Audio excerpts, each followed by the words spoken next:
Hello guys, welcome back to Mommy Trader. If you are new to the channel, welcome. And if you are a returning subscriber, thank you so much for coming back. I do appreciate all of you guys being here. I wanted to say a special thank you to all of you who went on the website. I did just launch my official business, MT Finance. Information will be on the screen and a description box below. Thank you guys to all of you who have booked and bought spreadsheets. I really do appreciate all of you guys supporting me on this new phase of our financial journey. And if you don't know, we are a family of 5 and we plan on retiring in 6 years with financial independence, retire early to do the things that we want to do in life. So I hope that interests you enough to subscribe.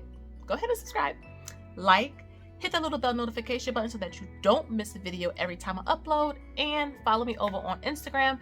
Information is down below. So on today's video, I wanted to talk to you about my financial biography. Now, when I say my in this video, I'm going to be talking about my husband and myself. Why? Well, for 2 reasons. Number one, we grew up around each other. I would say 2 blocks in the city from each other. And the second thing is that we've been married pretty much my whole adult life. I just turned 37. I got married at 20. So I've been with him pretty much all my adult life, and we have the same type of background, makeup, and experiences. So when you hear me say my, I'm talking about both of us. So financial biography. The reason why I came up with this idea or topic was, as I mentioned before, we just hit the $1 million net worth target. So we are actually millionaires now. And that spawned some conversations between my husband and myself about reflecting about the journey that we had, and not just the journey we had, but what influenced us when we were younger. And a lot of those conversations spawned the idea. You guys know I talk about this on this channel a lot, how that type of upbringing influenced, whether it was directly or indirectly, how we viewed money, how we viewed finances, our spending habits, how we thought about investing or bills and expenses, and just different things like that. And so I wanted to take you guys down memory lane with my financial biography. I would love for you guys to join in with this. You can make a video if you have a channel, tag me in it so that I can come and watch and support you. And if you don't, leave a comment down below or send me an email. I would love to read and hear all about your financial biography. So my financial biography, this video is going to be 3 pieces or parts. It's just one video, but I'm going to break it up. So I'm going to talk first about my childhood, then I'm going to transition into young adult years, and then my present, my now. So let's go back down memory lane. I was born September 7th, 1984. So yes, go Virgos. I just turned 37. And I can remember growing up, money was not talked directly, like sit down, have a conversation about it, but it was always talked about in passing. And I don't think a lot of the adults that I grew up around knew that us children were listening. Even if we didn't really know we were paying attention, it really influenced their thoughts, and their opinions and views on money really influenced how we thought and felt about money as well. I can tell you that growing up, people did not trust banks. They kept their money on them in their house. There were some women I can specifically remember keeping money in their bras. It may sound weird or foreign to you, but it was something very normal growing up. And I tried it once and I thought to myself, this is not comfortable. How could they? Or a wallet, like a little purse wallet in their bra. And I was just thinking, how? Like, I don't know how you do that. But they did. And I remember hearing about, don't trust banks, or don't trust the stock market, it's gambling, don't trust the man, and all this other type of stuff. And it influenced me because whenever I would get money, if I would get $1 or something like that for a birthday, I would literally go out and spend it, or I would hoard it. It was one or the other. When I say spend it, like spend all of it. There was no in between. There was no enjoying some, saving some for later. It was, I'm either going to hoard it and save that dollar like my life depended on it, or I was going to go to the corner store and spend my whole dollar and just ball out. And what that instilled in me at a young age was the fact that anything that I received in my hand, I was to act like it was going to be my last. My response to it was not a healthy one. And I can remember growing up and the people around me, like parents and just neighbors and not friends of my parents and just different adults that I knew, would always talk about not being able to pay their bills and eviction notices. Everybody was so reliant on tax time. And I can tell you that followed me to my young adult years. Tax time was like the second Christmas. We didn't get a whole lot for Christmas, but tax time, everybody, all the kids in the neighborhood was hooked up, okay? New sneakers, new clothes. We were going out to eat.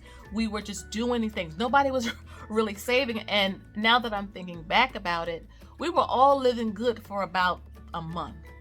And then it was back to the struggle bus. And this was kind of every year. And like I said, this thinking followed me into my young adult years. And I can remember hearing some of the adults around me talk about the fact that they didn't want to plan for their future because of Social Security and the government was going to be there. Or they would say, well, God is going to take care of us. And I do believe that God will take care of us, but it was like this no accountability, no responsibility on their part. Every time something came in, it always went back out. Sometimes it went back out to bills.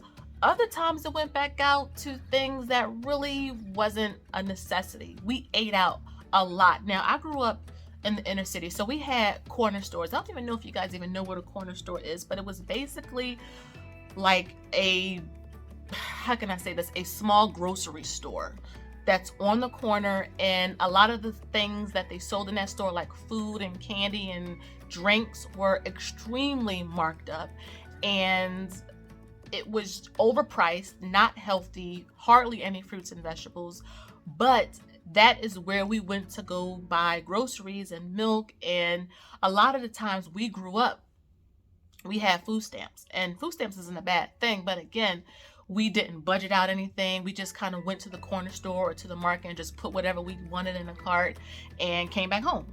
And I can tell you guys that I was in for a rude awakening when I became an adult, because I wasn't on food stamps, but I was going to the store just throwing stuff in. Again, I didn't know how to budget because nobody that I knew how to budget. It was normal to be behind. It was normal to have eviction notices. Now it's not good, but it was normal for us kids to see this type of stuff. It wasn't healthy necessarily. And don't get me started on the different type of taboo money topics that just people didn't want to talk about, but they were talking about, which was kind of insane. I can tell you that one of the things that stuck out to me was credit cards. I remember hearing people talk about credit cards growing up and how it was just this bad thing and it was out to get you, but then they would go and get a payday loan. And again, being a child, I didn't put two and two together, but as an adult, thinking back to this, I was thinking they just didn't know. They didn't know that actually a payday loan was worse than a credit card, because what you were paying back with the payday loan was much, much more.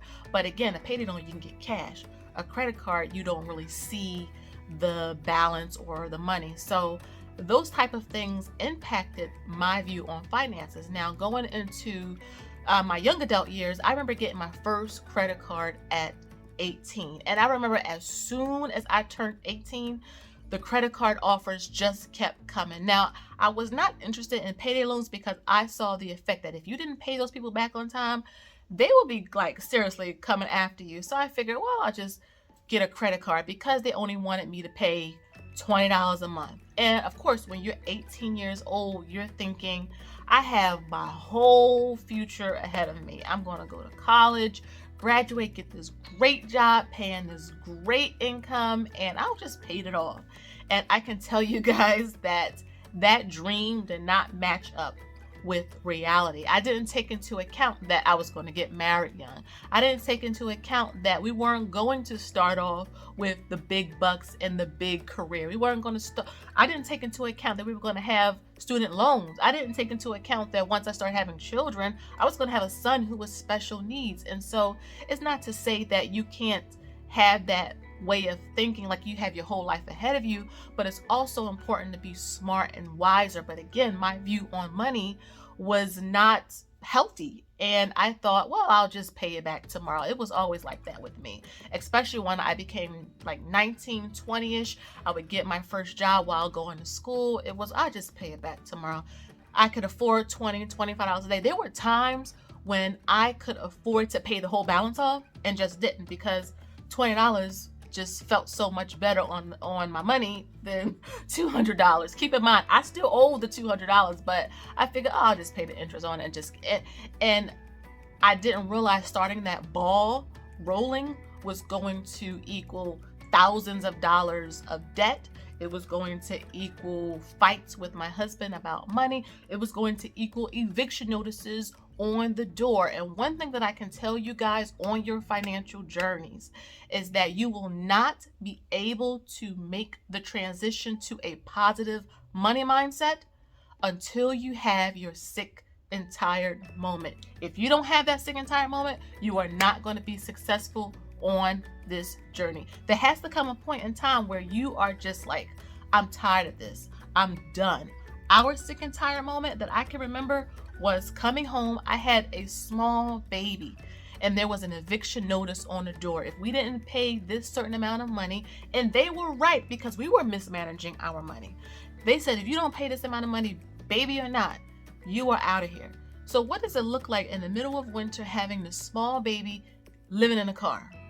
Because keep in mind, when I didn't have, and when I say I, again, my husband and myself, we didn't have a whole lot of people we could go to for money. Remember, we grew up, people didn't have a whole lot. There was no rich aunt and rich uncle. We were on our own. And I thought to myself, now I would be okay living in a car. And just on a side note, why would I want to be okay with living in a car? I got a job. I'm a college graduate. Why would I be okay with that? But coming back, I did not want my daughter to have that experience, not even for a day. And having that kick in the butt was really needed to get us into gear. And I'm telling you guys, it's nothing like having that risk of being thrown out of your home. And I was thinking back to when I was a child, like, I never saw anyone feel so flustered and anxious and scared and worried and concerned about not having a home. And then I realized was that growing up, a lot of people was on Section 8.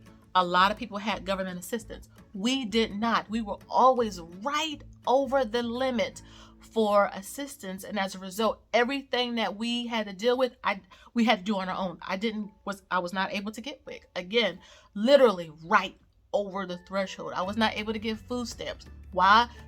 $100, $200 over the threshold. We could have used that assistance, but I think it was like something that was divinely inspired to like really put the fire. Like I said, the sick and tired of being sick and tired. You know how you can make enough money on paper, but when it's not matching up with reality. And I think once you realize, okay, we got to figure out, we got to fix something, because on paper we have enough. And wasn't so much that we had to get another job or a second. We had enough on paper, but we were overspending so much in reality, trying to fulfill childhood issues. Remember, I didn't get a whole lot. And so I would grow up, I would be 20, 21 with 6 black jackets. 6 black jackets? I need a purse and 5 shades of brown. But again, guys, I talk about this on the channel often, about a lot of the things that we went through in our childhood impacts our spending. And I had to really sit down, go through counseling, have a come to Jesus moment, go through all the statements, cry and boohoo while going through the statements, so that I can see where we kind of slipped up. And once I was able to forgive myself, forgive my past, forgive my parents and the different people and how I grew up, because I blamed them a lot for what I was doing at 19 and 20. And once I was able to work through that, and I had the sick and tired of being sick and tired moment, Then we started to see some change. Now, it was not quick, okay? 6 years is a whole lot of time to be on a financial journey, especially when it's so easy to stop. It's really easy to start, but when the tight times come, that is when it's really going to test your mettle if you're really serious and committed to your journey. And yes, we continue to grow our income, but if the habits didn't change, if the money mindset didn't change, it didn't matter if we made $1 million a year. We was not going to have nothing to show for it. And I remember I was saying, and this is moving into our present right now, is how did we go through a whole decade? Keep in mind, I just turned 37. From 20 to 30. 30 is when we started, when we had our sick and tired moment.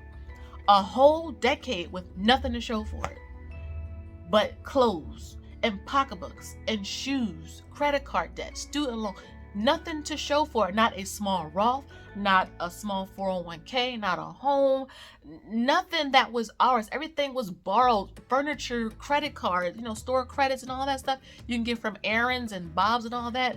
That furniture was theirs, really. We were still making payments on it. So it's like, you don't have nothing to show for it. And I'm not talking about like your children and your family. You guys know what I'm talking about. Like assets, something that will benefit us going in the future. And I can remember, like I said, having the sick and tired moment and thinking, we have nothing. What's the point of making $100,000 a year and you have nothing to show for it? And so I'm sorry if I'm going a little bit kind of all over. I have no notes. I really was trying to just speak from the heart in terms of our financial biography. But, it gets real. I mean, this is real life. This was our reality for years. And so transitioning into now, there were a lot of things that we had to learn the hard way. Learning how to budget, learning how to have conversations, money meetings, especially if you have a spouse or a partner. Sit down, figure out a time during the month where you can come together and talk about your current, like your present and your future. Because if you don't have the conversations, you're going to get started and then you're going to stop. In the first year or two of our financial journey, we started and stopped so many times. There was a lot of trial and error. And so being on the other side of the tracks, being an official millionaire now, some of the things presently that we do is talk about money. We talk about money with our children as well. It is not a taboo topic to us because we don't present it that way. We don't present money as this, love this more than anything. It's about using it as a tool. We talk about budgeting and giving back to other people. We talk about paying yourself first. It is so important to pay yourself first in some way, shape, or form. When we first started, we paid ourselves just $100 or $200 a month because that was all we could do. Remember, we were paying off debt, and then we would gradually build up from there. Starting a 401k or some type of investing account a little bit. Again, you don't need a whole lot of money. I can't stress that enough, guys. $2, $5, $10. Just start buying into index funds, VTI, VOO, VUG, QQQ. Great index funds that will accept $5. You could start with that to start building, get that momentum going. That's the key here that I want to get through to you guys is momentum. You want to get the momentum going. Another thing that in our present that we do often is we talk about the importance of building assets. That is so important. Saving is great. Getting out of debt is great. But businesses, I had never heard conversations about business, starting your own business growing up. We didn't have lemonade stands. We were not selling Girl Scout cookies. There was no Girl Scouts in the inner city, okay? There was none of that type of stuff. And so becoming an adult and learning through the trenches about finance is we need to learn how to start a business. This is what we're doing presently at 37 years old. Starting a business, starting several businesses, really using your talents and creativity to generate a side hustle or a side income that can go towards more of your financial goals. And speaking of that, it is so important, guys, on this journey to have a goal, have a plan. First, figure out your goal and then your why, because you need a why, because when it gets tight, your why is going to give you that motivation to get through that tough time. But your goal, your why, and then you want to craft a plan. You gotta have a plan. Have a bigger plan and then have a smaller plan to get you up to those steps. So for example, our goal is to achieve FIRE, financial independence, retire early. Why? So that we can leave generational wealth for our children and start our own businesses and focus on our own businesses. So we need a plan now. We have a goal, we have a why. What's the plan? Okay, we're going to invest. We're going to keep our expenses low. We're going to make sure we increase our savings, have that emergency fund, have those sinking funds, invest heavily into different types of assets. That's real estate, that's side businesses, that's in dividends, that's cryptocurrency. All those types of things are going to get us to the goal of FIRE, which is financial independence, retire early. So figure out what yours is on your financial journey. And just wrapping this video up in terms of our financial biography, one of the biggest things that we did that we wish we could go back to our 20-year-old self, our 18, 19-year-old self, and say, be willing to take risks. That was something that I was so afraid of doing for a very, very, very long time, guys. And not taking risks. And when I say taking risks, I'm not talking about being negligent or just being kind of haphazard about it. I'm talking about making calculated risks, really thinking about it, doing your homework, becoming educated, and then step out and see what happens. And I wish we would have been taking that risk of investing more. Yeah, people didn't do it growing up, but now that I know, now that I've been educated, take the step. And I can tell you that the myth that I grew up with was, the stock market was just, it was not good. It was the devil, or you don't build wealth that way. And I started to realize as I became an adult was that there's a lot of millionaires in this world. Where are they making their money? And I did more research and I started to see, okay, they're investing. They have businesses. They have rental properties. They have all of these different entities going on, and we don't. And they are building wealth and we aren't. They can live off of interest and dividends, which I didn't even know what those words meant growing up. But the fact is they were living off of just gains while we were just, in the struggle. And I'm not saying things don't happen where it impacts your financial state. But 9 times out of 10, a lot of the financial issues that I experienced growing up were self-inflicted. People would go to work and then show up late, or they would not show up at all.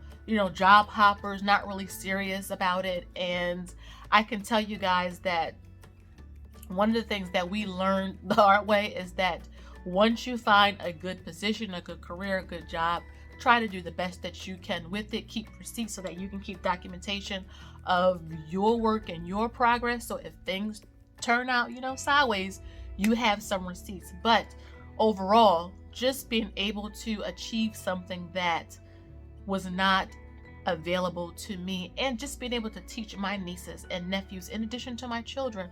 A lot of you who have responded to me saying, I didn't know this, or I didn't know that. Thank you for bringing awareness to this. Thank you for showing your portfolio. Thank you for taking us inside of your accounts, because we weren't taught the same thing either. We grew up the same way you were. And that's why I'm sharing, one of the reasons why I'm sharing this financial biography is that a lot of the things we actually have in common. I know the world and the masses like to help, tell us that, oh, we don't have anything in common. A lot of us grew up with poor money management, poor money influences, okay? And that's just what it is. But we don't have to stay that way. Even if we started our adult years in that position, we don't have to stay that way. And my video, my channel, my husband and myself is proof that if you make strategic plans with your careers and networking, with your investments, with your real estate and just different things like that, you can achieve whatever wealth looks like to you, because everybody don't want to be a millionaire.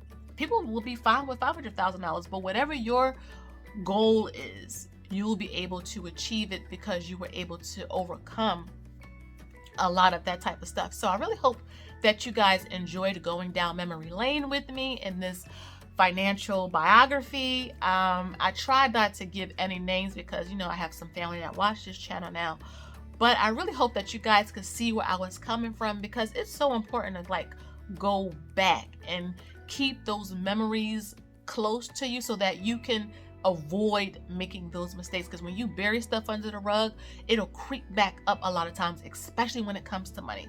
This is key. Money for a lot of people is very emotional.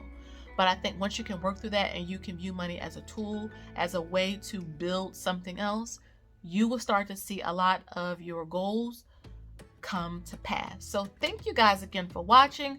Don't forget to like the video if you haven't already. Subscribe to the channel. Leave me a comment down below. I love talking with you guys. Again, thank you so much for watching. Don't forget to follow me over on Instagram. And until next time, I'll see you in the next one. Bye, guys.